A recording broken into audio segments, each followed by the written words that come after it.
Guys, Nintendo akhirnya umumin Switch 2, konsol yang ditunggu seluruh dunia. Tapi di tengah serangan Steam Deck, Asus ROG Ally, dan layanan Game Pass yang makin menggila, bisakah Nintendo tetap bertahan? Atau strategi lama mereka udah nggak relevan? Atau kali ini Nintendo punya jurus baru, bakal sukses besar atau malah jadi flop?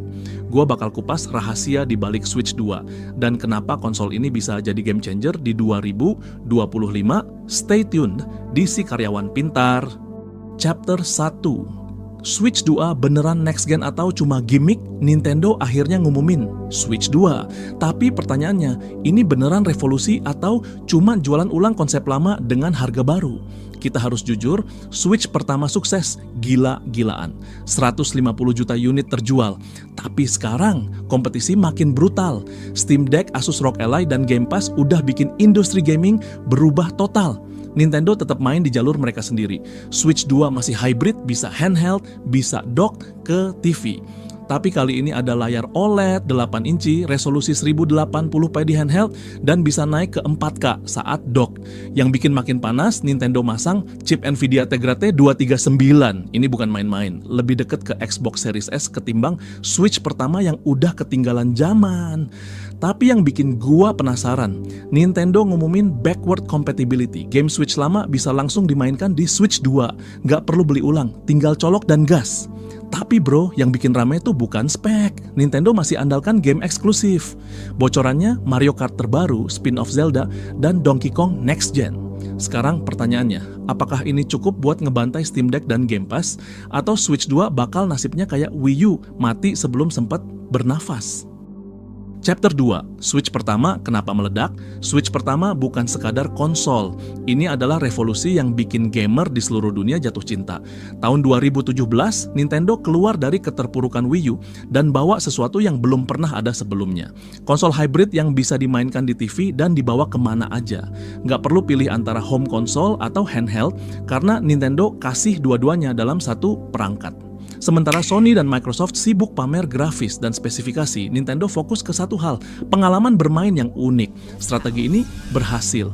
Switch bukan hanya sukses, tapi meledak. Sampai 2025, lebih dari 150 juta unit terjual. Ini bukan angka biasa, karena Switch sekarang hampir menyamai PS2, konsol terlaris sepanjang masa. Tapi sukses ini nggak datang dari hardware canggih. Switch bukan konsol paling kuat, bukan yang punya grafis terbaik. Kunci utamanya ada di game eksklusif. Zelda Breath of the Wild langsung ngeset standar baru buat open world gaming. Super Mario Odyssey kasih pengalaman eksplorasi terbaik sepanjang sejarah Mario. Animal Crossing New Horizons meledak pas pandemi, bikin orang betah di dunia virtual. Chapter 3, Switch 2 lawan Game Pass dan handheld PC.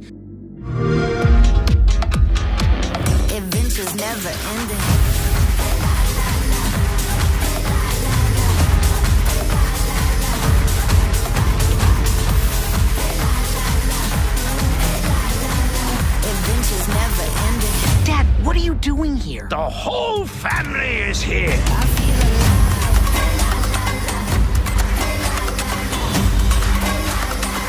Adventures never ending. Adventures never ending.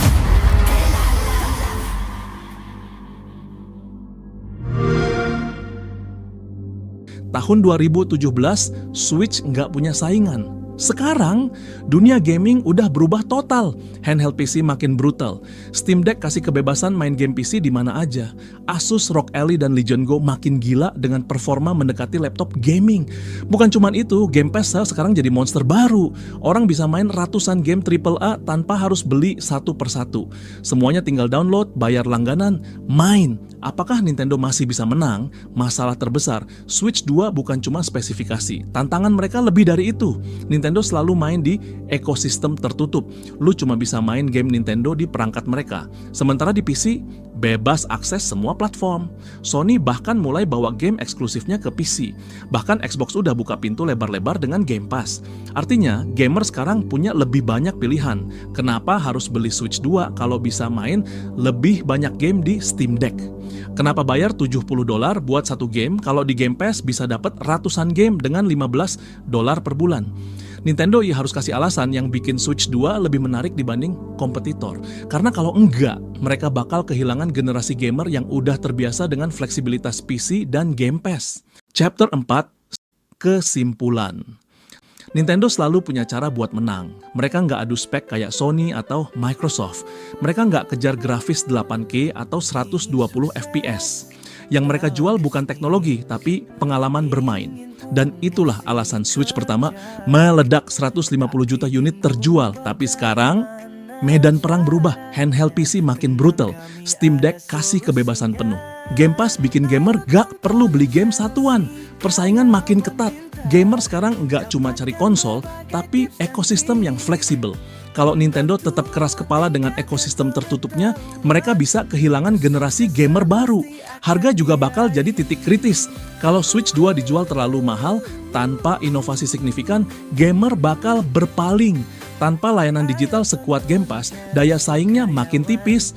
Dan kalau game eksklusifnya cuma Mario, Zelda, dan Pokemon, bisa jadi ini pertama kalinya Nintendo kehilangan dominasi di konsol hybrid. Tapi ingat, ini Nintendo. Mereka selalu punya strategi beda. Mereka nggak ikut tren. Mereka bikin tren. Kalau Switch 2 berhasil membangun ekosistem yang lebih luas tanpa kehilangan identitasnya, Nintendo bakal tetap jadi legenda. Tapi kalau mereka salah baca pasar, ini bisa jadi titik balik yang nggak mereka harapkan. Menurut kalian, Nintendo masih bisa menang di era Game Pass dan Steam Deck? Atau ini saatnya mereka turun tahta? Drop pendapat lo di komentar. Like video ini biar makin banyak yang ngerti strategi bisnis gaming. Share ke temen lo yang gamer. Dan yang paling penting, subscribe si Karyawan Pintar. Sampai jumpa di video berikutnya dan tetap cerdas.